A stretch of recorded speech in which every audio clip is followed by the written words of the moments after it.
okay. So let me ask you this: were there any times where you questioned your manhood, as far as where you may have felt like I don't measure up in a situation? Yeah, let's just go there. Okay, yeah, hey, let's go there. Because I mean, you got a book coming out, and to be honest, us as men, we all have felt that way. Yeah. And so I know for me, and I'll give an example. Now I'm not wise like Pop, but at the same time, but we all have. I've in our had, examples, we're wise. Yeah. So I've had some times where I've been in a relationship before to where it was like, okay, you're trying to provide for a household, Mm-hmm. and you're doing your best to do your best with what you have at the moment. Mm-hmm. So there was a time like in my first marriage, where I was working 2 jobs. Mm-hmm. But the jobs that I had didn't necessarily pay the most money, Mm-hmm. And there were certain desires that were there that I couldn't meet financially, Mm-hmm. because I just wasn't able to at that point, based upon, trying to do things the right way. Mm-hmm. Now, it would have been nothing to go out here and make a dumb decision, Mm-hmm. trying to get some fast, easy money, but trying to be responsible, Mm-hmm. and work and do things the right way, it just wasn't happening. So, even in those times, like, I felt like, I'm less of a man because I can't fully give my woman everything that she's desiring materially right now at this time. So it a lot of times and especially when you looking on, like you say, TV, you hear it's looking on Facebook or, Facebook back then, but, looking at social media, and it's like, oh man, all these guys are doing all this and this for their women. Then you hearing the women's voices, oh, if a ninja broke, I don't want him. You know what I mean? Exactly. I don't want no scrub. You know what I'm saying? But it's like, Yeah. hey, I'm a good guy and I'm doing the best I can. Yeah. But feeling like less of a man based upon society's or these socially driven expectations. Exactly. We're gonna have to do an episode just for the women. Yeah. So they can really understand a man. Yeah. But to answer your question, when I was married to your mother, I really didn't feel like I was man enough for the relationship. Not just for the financial part, because I always had 2 jobs. My whole 2-3 jobs. Yeah, 2 or 3 jobs. Yeah. But then the other part of it was when you go even beyond the finances, you want to be able to support your woman in whatever it is that she wants to do. Yeah. And we had a big thing about churches and things like that, that we would be a part of one church, but in our heart she wanted more for her family. So she saw this other particular place, and that's where she wanted us to go as a family. But then as the head of home, or the one that feels like I should be able to see the big picture, I was not able to insert my feeling and keep her happy. So as she wanted us to go to that church, I would go to that church. And then over a period of time, there was another one that it was something different that was even better. So we ended up going to these places, and I felt like I really wanted to use more wisdom in how we kind of proceeded through that religious kind of experience. And the fact that I really didn't have a say-so. As a man, you want peace.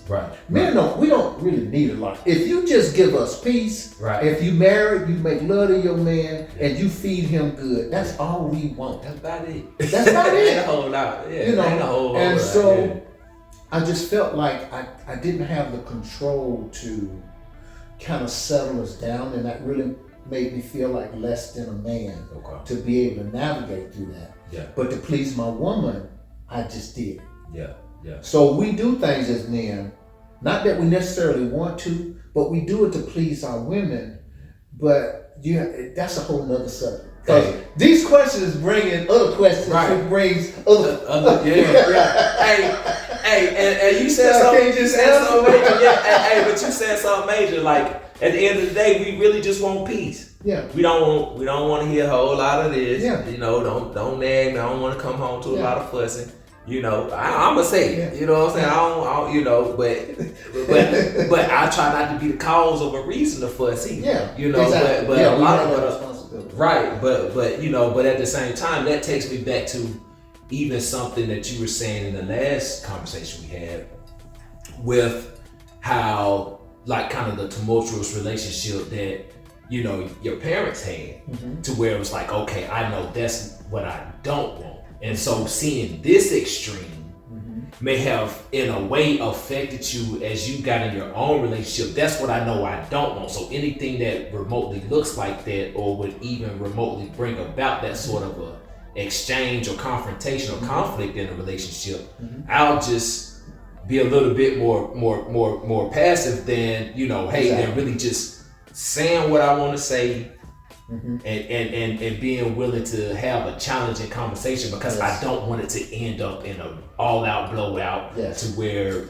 it goes from a blowout to physical to what I saw in my reference of a marriage and relationship. Exactly what you said. Yeah, that's exactly what it was. Okay. And again, as men, we don't want the confrontation. Yeah. If you're in a relationship, we want a good relationship. Yeah. But it has to be both parties. Yeah. So that, and I think in that situation, I felt less than a man.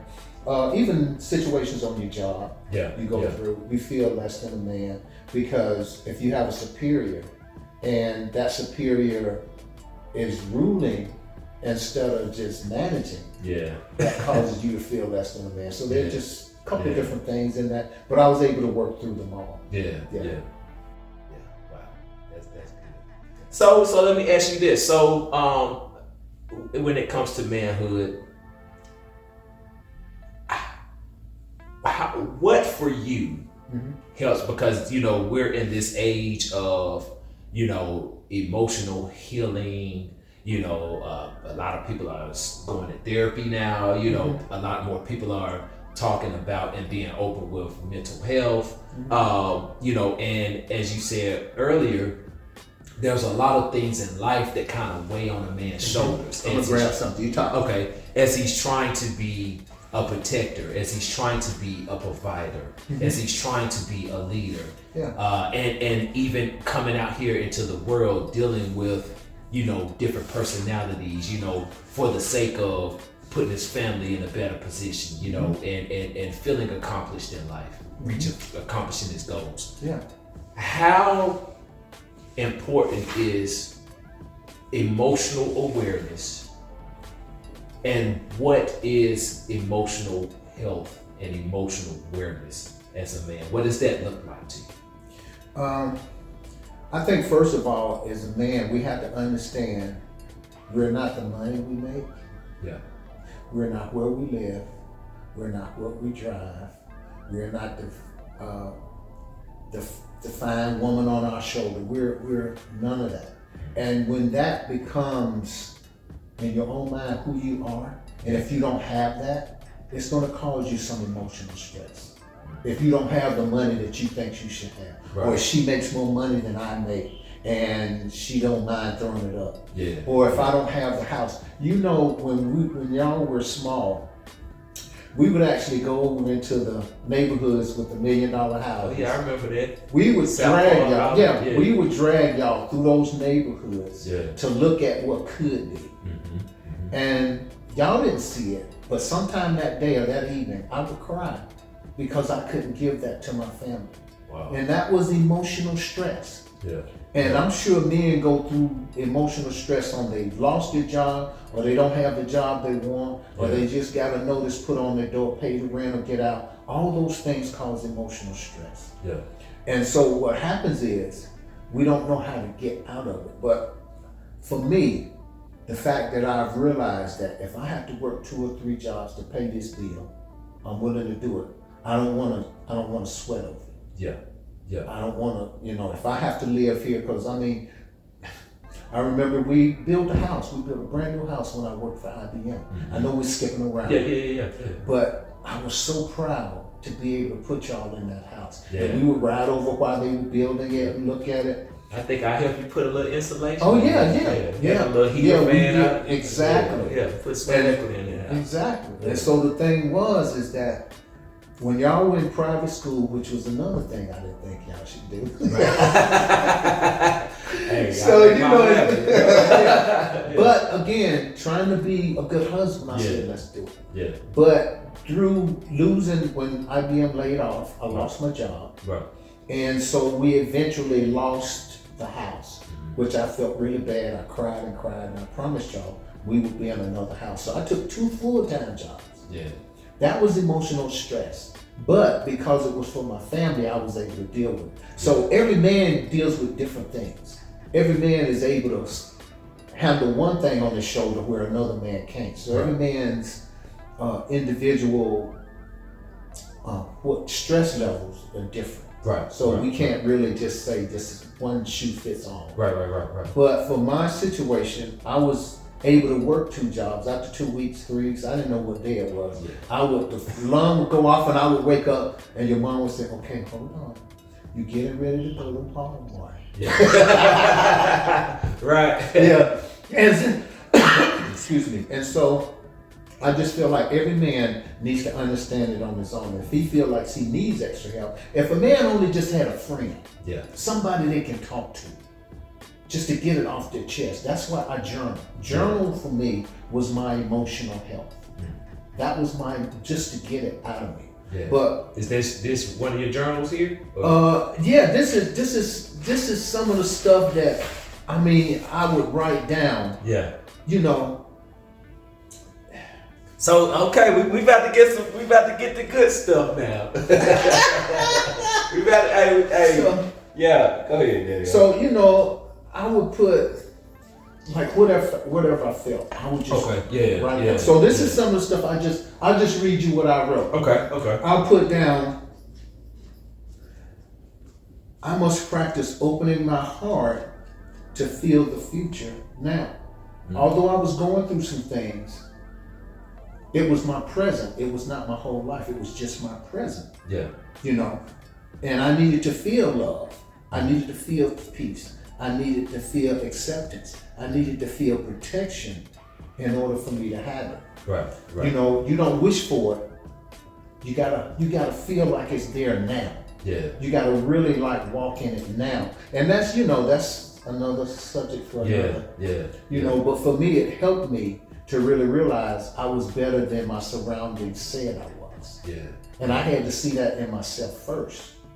And so I just made sure I walked in the things that I thought was character. Like I put down that it's just so much. But anyway, I'm gonna say this and I'm gonna let you move on. But I put down some of the traits that I needed to make sure I never forgot that I was.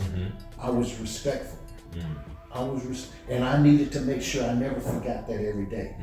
That I was warm and affectionate. That I was a positive individual. I always saw the good out of everything that took place. Yeah. If I got a flat, I said, well, at least I got a spare. Yeah. If my car broke down, I said, at least I know somebody can work on it. So I had to keep that so I wouldn't get discouraged at every negative thing. And you have to do that on purpose. It has to be on purpose.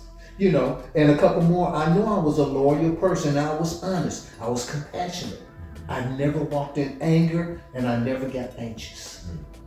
And those are things, I would read those things to myself every day. Because like I said, I had 2 or 3 jobs. And we lost the house and moved into the condo and you almost burned that one down. Yeah. another story, you know what I'm saying? I doing something. You had gotten out of school. Yeah. I was trying to make some French fries and left the grease on the stove. Whole kitchen on fire. Yeah, and so we had to pay like $6,000-$7,000 for that because we didn't have home renters insurance. So that's another thing. As a man, they could have just threw you for a look, just lost the house. Now burning people condos down. But you gotta always stay in the positive, right? Because it's gonna happen. Right. It just is. Yeah. But the true manhood means that my family or friends can know what I'm dealing with. and look at me and say, and he's still going. Yeah. That's what we need to show our youth. Yeah. That's what we need to show our family, because we don't see that on TV. We don't hear it in music. And that's where we get the crust of everything we hear and see. Yeah. So as normal, everyday guys like us, we just want to help you to do normal very well. Yeah. That's just what we want to do. Oh yeah. Man, and those are actually some great things to do. You hear all these people talking about, making daily affirmations, and a lot of times those affirmations are things that they are yet to become, but are speaking in faith, as they say, that I am becoming these things.